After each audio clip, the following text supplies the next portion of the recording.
ATL playoffs are down to the conference finals.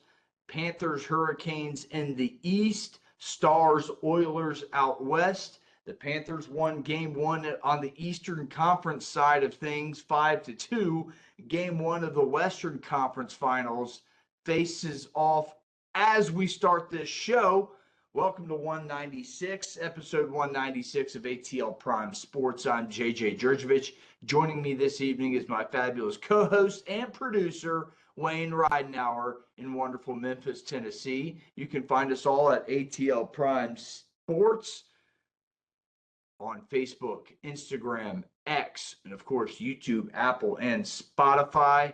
At JJ Get You One for my personal X, at RWY Jr. for Wayne, at Corder Todd for TC Todd Corder, who is on vacation this evening, and at LG for Real though for your PA voice of the Rome Emperors, Larry Gardner, who is out this evening in the field. Wayne, how you doing, buddy?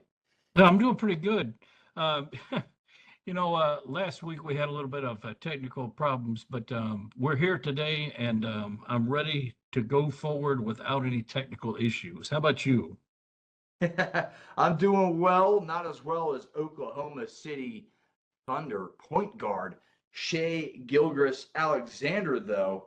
He just won the NBA MVP, Most Valuable Player, topping off a great season in which he has led the Thunder to the most wins in the NBA, the conference finals, and SGA winning the scoring title. What's on tap for today's show? We're talking about the Braves welcoming Spencer Strider back with a loss. The tush push stays, and some NBA playoffs. Without further ado, the Braves welcome back Spencer Strider for his second start of the season. Didn't go well. Thoughts on Strider's return? Maybe it was too soon, Wayne. Maybe it was just too soon. Velocity wasn't quite there. Didn't look quite in baseball shape just yet. Not saying he's out of shape, but starting pitching, throwing 100 pitches, in and out of complex, high tension innings. Wasn't commanding his pitches, wasn't consistent with any of his pitches per his post-game comments. Biggest problem of the game, 3-0 count on rookie Dylan Cruz. Had to throw the fastball middle of the plate, and boy, did he. Dylan Cruz takes it well out of the park. Didn't look sharp yet again, had a wild pitch that scored a run. So Strider's return to Major League Baseball, his second time since his UCL surgery, the brace surgery, internal brace surgery, hasn't done so well. Had a decent first start, then had that hamstring injury. Now you can question, Wayne, is his durability questionable? And you have to say yes. He has given you everything in his career to say, yeah, injury played could be a problem for Spencer Strider. He had the TJ surgery, Tommy John, all the way back at Clemson University. Now he's already had this internal brace surgery and a hamstring injury, all within just a couple of years of each other. So injury prone is a synonym that's going to be aligned with Spencer Strider moving forward. So how do the Braves correspond to this and move forward? Look, I think time will come. He'll get back to being Spencer Strider. I think it's only his second start since being injured and missing pretty much all of last year. So you got to give the guy time to get in that baseball shape, able to command those pitches. And I don't think one simulated game should have done it. In my personal opinion, I think they should have left Bryce Elder for the start, who was pitching pretty competitively and giving you really good quality starts the last 3 times out, and maybe let Spencer Strider pitch in a game in Double or Triple A, or heck, even Single A Rome. They're all in the Atlanta, in the Georgia area, and I think that would have been better, Wayne, for the Atlanta Braves, for say, than just throwing out Spencer Strider in there saying, all right, let's get ready against, yes, the lowly Nationals, but they're still a major league hitting team. And I think it may have been just a little bit too soon on that. But there could be some help in the form of relief pitcher and right-handed pitcher and former Brave All-Star Craig Kimbrell, who has pitched well in Double-A Columbus and Triple-A. Has basically completed his spring training stint, his minor league deal. In 10 appearances, Wayne, 9.2 innings pitched. That's 9 2/3 for everyone who's counting out there. 1.86 ERA, a 9-5 strikeout to walk ratio. It's a little high on the walk side for me, but it's pretty close to 2-1. And a 1.14 whip, so he's not walking too many guys or giving up that hit following that walk. It's usually just one or the other, a hit or a walk an inning. So I like the outcome there. And if he can come in and shut down the 8th inning and Raisel Iglesias can get back to his form, you like the back end of your bullpen there. And hopefully these starters can get you 6-7 innings so you don't have to go into that bullpen that's cost you so many games so far. But look, the Braves will remain 500 as Wednesday afternoon's game against the old Nationals, former Washington Senators. It's been postponed till Tuesday, September 16th as part of a split doubleheader. So, Wayne, looking okay, a little off on the velocity, but I don't think there's anything to be concerned about with Spencer Strider. Did you, by chance, happen to catch any of that Spencer Strider start, or were you too busy watching your Rangers battle back in the AL West? Well, the AL West is still tight, and I guess it's going to be that way even through the end of the season. But as far as Spencer Strider goes, you'll know more about this than I would. But what was his progress getting back to the mound to start a major league game? Did he go to Rome at all, or did he just not do any of that? So he went to spring training. He did the full shebang after his rehab from last year, got into his first start of the season, and that's when he got hurt after his first start playing catch in the outfield. So he had ramped up. He had done throwing. He had done the conditioning and had already done spring training. So he was ready to go in that instance. Okay. But in hindsight is always 2020 in sports radio and sports talk and with the business we're in right here. But yes, he was technically ready to go, but I think you can always have one or two more simulated games. I would have liked to have seen him had a rehab start. He did not have a rehab start when he went down on the 15-day injured list with this hamstring injury. He just did the simulated game, and that was it. Well, so, the whole story, though, it kind of reminds me of somebody from like 2010, 2011, a guy named Lincecum. Tim Lincecum. Yeah, the only thing that's lacking with Strider is he doesn't have any, or does he have some World Series rings? No, not yet. Yeah, and Lincecum, I think, what did he get, 2 of them? Lincecum might have even gotten 3. He might have been a part of all 3 of those. But it's just Giants championship squad. But I know he was at least part of 1 or 2 of them. Yeah, their age and the way that they throw and everything else just seemed real similar to me. Each one had a hair, the other had a handlebar mustache. So I don't know. It just kind of feels the same with the injuries and having such what could possibly be a short career. Yeah, and that's the thing. You got to worry about these guys who throw this fast. And that's been a discussion among John Smoltz, amongst many Hall of Fame pitchers. Can this be sustained, this 100 miles an hour, Tommy John surgery here, Tommy John surgery there, internal brace surgery here, internal brace surgery there, and come back and try and throw the same pitches? It's just not sustainable. Guys need to learn to locate, pitch to their defense, let the guys make contact, but to the right guys, and get the ball over to first base for the out. Guys need to learn how to pitch more to elongate their careers. I just don't see that happening with the analytics in baseball today. It's all about the strikeout. It's all about efficiency. and 85 to 100 pitches, yada, yada, yada.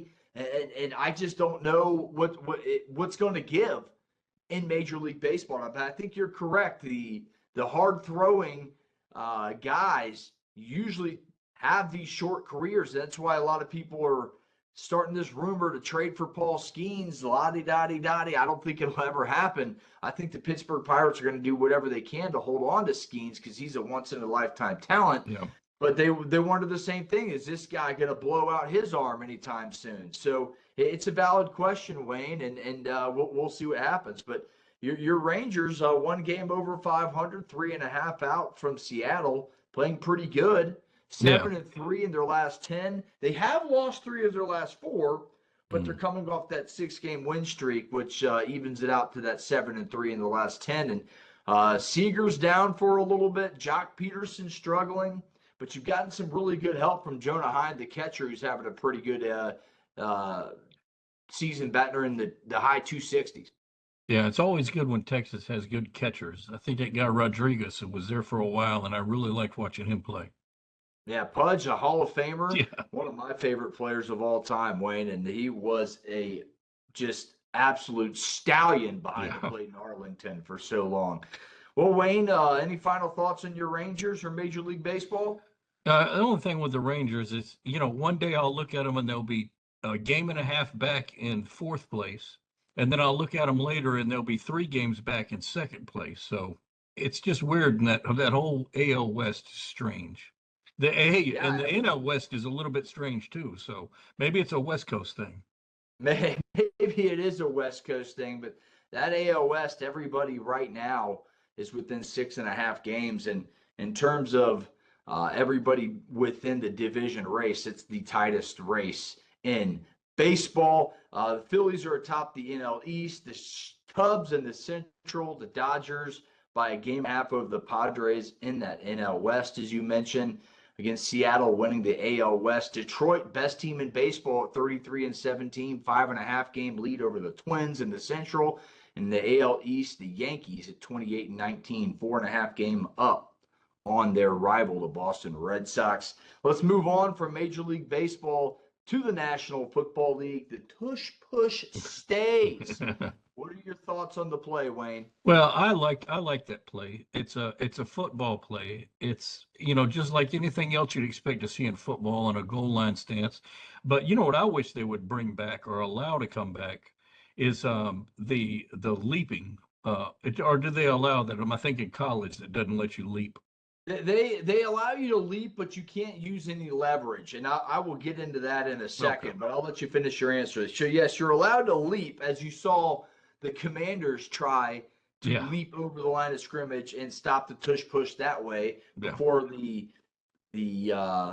head crew chief of that NFC title game said, "Hey, we'll call a touchdown if you keep jumping off sides now." Well, you know what?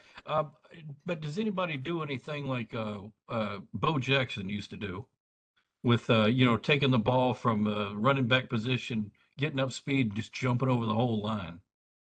Not so much anymore. I think with the athleticism of defenses and the athleticism of the offensive and defensive line, I don't think necessarily. Yeah. I mean, you still see guys try and dive in the end zone on quarterback sneaks and whatnot, and running backs in a goal line specific situation, but it's definitely not as common as it used to be in the early 90s and the late 80s in football. Of course, but these days, it looks like when you get that close to the goal line, you're not thinking about going up the middle or doing anything like that.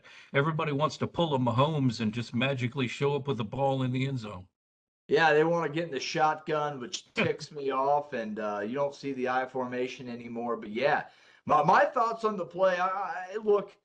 I think it's just the play. I don't think it should be legal. I really don't. I am against it. I think it should be banned, but only because the defense isn't allowed to push or pull, get any sort of leverage using their teammates. They're not allowed to do that. So I don't think the offense should be able to push their players forward for any circumstantial yardage. But it really comes down to this. The play is only run 0.28% of the time, so Yeah. I can live with it.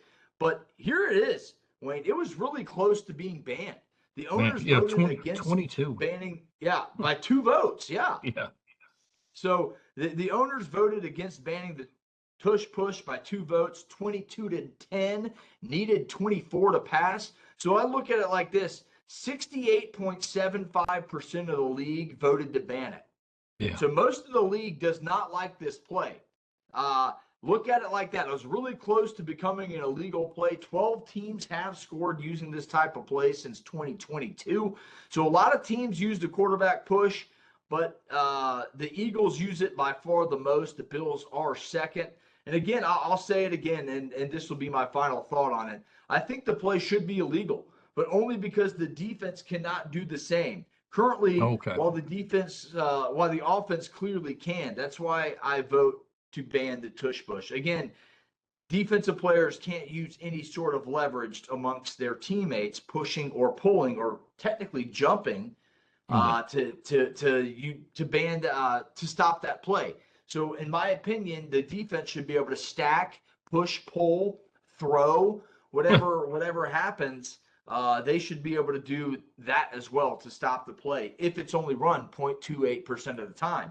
So, if that's the case, I think the defense on that small occasion should be able to stack the line and do whatever they want to, Wayne. Yeah. All I'm picturing is somebody trying to throw somebody like William Perry over the line to stop the tush push. Well, Coach Leach was here. Rest in peace, Coach Leach. He always wanted to keep a guy, and this has come out after his passing. He said he always wanted to keep a guy on the roster that's extremely small, where you could just pick him up and throw him in the end zone. That sounds like something he says. It's hilarious. Exactly. I mean, the funny thing is that I wonder if Dan Mullen heard that, because that sounds like something Dan Mullen would actually do. Just throw him in there. Yeah. A couple other notes. Since 22 teams voted for the ban, it can be revisited again. So this play could become illegal later on down the line. There was also a vote which did pass. You can now kick an onside kick at any point in the game as long as you declare it and you are losing at the time of the onside kick. So welcome back onside kicks, but you just got to declare it, which I think is the stupidest rule in all of sports right now. Yeah. Declaring an onside kick. There's a few rules in the NCAA basketball, but we'll visit that when it's basketball season. I would actually like to see them do the jump ball in college the way they do it in the NBA, and just make it a for real jump ball instead of a possession arrow. I agree with that. I said the same thing, and I even took it one step further. Do it in just tournament setting games. So in the regular season, normal possession arrow, you get into the tournament, it's a jump ball. Okay, that's good. I like that because the possession in under a minute, if it's on the other team, it almost gives you, it's like a 2-possession double-edged sword there. So all right, well, we're getting off topic jump ball, again. it goes back to the other team, and all your work is done. Yeah. Well, again, I know we'll save that for later. We'll topic that in the fall or something. But it does table into our NBA playoffs discussion. Okay. Conference finals are set. Pacers, Knicks in the East. Wolves, Thunder in the West. The Thunder did take game 1 the other night, 114-88. Another blowout. SGA, the MVP, 31 points, 9 assists, 3 steals. Wolves power forward Julius Randle, though, 28 points in a losing effort. Eastern Conference Finals, they just tipped off in Madison Square Garden. Some pretty exciting basketball in terms of the series. Some of the individual games have been blowouts, but series have overall been pretty competitive and pretty even back and forth. What you think about the NBA playoffs, Wayne? Well, none of the teams that I like are in this Final Four. I'm going to go ahead and just call it a Final Four. I wanted to see Memphis and Boston play each other, and of course, Memphis got knocked out first round, and Boston got knocked out recently. But all these teams, Thunder, Timberwolves, They always give Memphis trouble, so I can't really pull for them. And the Knicks I've never really liked, but I guess the Pacers, I would, if I'm going to pick one of these teams, I guess I'm going to pick the Pacers, the one I would want to win. Yeah, I grew up being a Reggie Miller fan. My first year of basketball, I happened to be number 31. I happened to All be on the right. Pacers. So I grew up being a Pacers fan. The year 2000 killed me losing to Kobe Bryant. Then the Malice at the Palace, a really good team with Reggie Miller, Steven Jackson on it, O'Neal, Ron Artest. Really, really poised to make a deep run, and it just all those suspensions kind of derailed the season, and distraction. But yeah, I would not mind seeing the Pacers win the whole thing or the Knicks. I'd really like to see the Eastern Conference win this thing. But honestly, anybody who wins it would be a very fresh breath of air in terms of new Yeah. champion in the NBA. So this will be really cool. Whoever wins it is going to hoist one of their first championships in a long time. Yeah. If you're the Knicks, if you're the Pacers, I think it'll be your first ever Yeah. in terms of modern day basketball. And then same on the other side. I don't think I know the Thunder haven't won it, and I don't Yeah. think the Wolves have ever been past this I don't point. think So they it'll have be their either. first ever finals. Yeah. Well, right now, I believe that Memphis is tuned out of NBA just because Memphis is not in it. But you know, if it gets to be real interesting, I might watch the final playoffs, but I'm not going to watch this conference finals. Just I've been tuning in a keen eye a little bit here and there. Still been mostly watching the baseball, but I have been paying attention from afar. Been watching the NHL playoffs a little bit too. yeah, that's another one Those that's I'm playoffs dropping. are exciting, but yeah, the NBA postseason has actually been a pleasant surprise this season, and SGA has been one of the stars of the postseason. He is the leading scorer of the NBA postseason that's left. He was Yeah. fifth in that category in terms of points per game, but he's the last guy standing. So he at 29.2 points per postseason appearance leads all scorers left in the Final Four, Wayne. So let's move on, unless you have any final thoughts on the NBA. No, and I'm not going to have too many thoughts about the NHL if that comes up because the Toronto Maple Leafs have got bounced out. But it was weird watching second round and third round NHL playoffs because usually Toronto didn't make it that far, at least since I've been a fan. Well, they nearly had it, dropped Yeah, to game seven. It was Florida was over too pretty tough. quickly, though. But we'll move on to our final thought. Wayne, take us away, man, and I'll close it out. Well, my final thought is, with the stock car race and everything that's happening now, we had just had the All-Star race, and it looks like that Christopher Bell is going to be back because he won the All-Star race in quite good fashion, and I was enjoying that very much. So, we've got more season for NASCAR coming up, and it won't be too long before we'll be down in Daytona for, I don't know if it's a Coca-Cola. No, it's the Firecracker 400, what it used to be. I don't know what it is called now. They changed sponsorship so much, it's Yeah. hard to keep up with it. My final thought is a somber one. Colts owner and CEO Jim Irsay has passed away. He was 65, passed away peacefully in his sleep Wednesday afternoon. Our thoughts and prayers go out to the Irsay family. He has been running the Colts since 1997. And Wayne, you told me before the show that he is an avid guitar Yeah. collector. So anxious to see those guitar collections in pictures now that we've talked about it. But prayers to the Irsay family and the Colts organization as they go through this time of passing. That wraps us up for Wayne in Memphis. I'm JJ here in Lilburn, Georgia. Thanks for tuning in. If you like the content, give us a like, give us a subscribe, give us a thumbs up, whatever you got to do to give us that follow and subscribe and support. We appreciate it. But again, only if you like the content Yeah. at ATL Prime Sports across the board. And again, we'll see you next week. Get you one. See ya.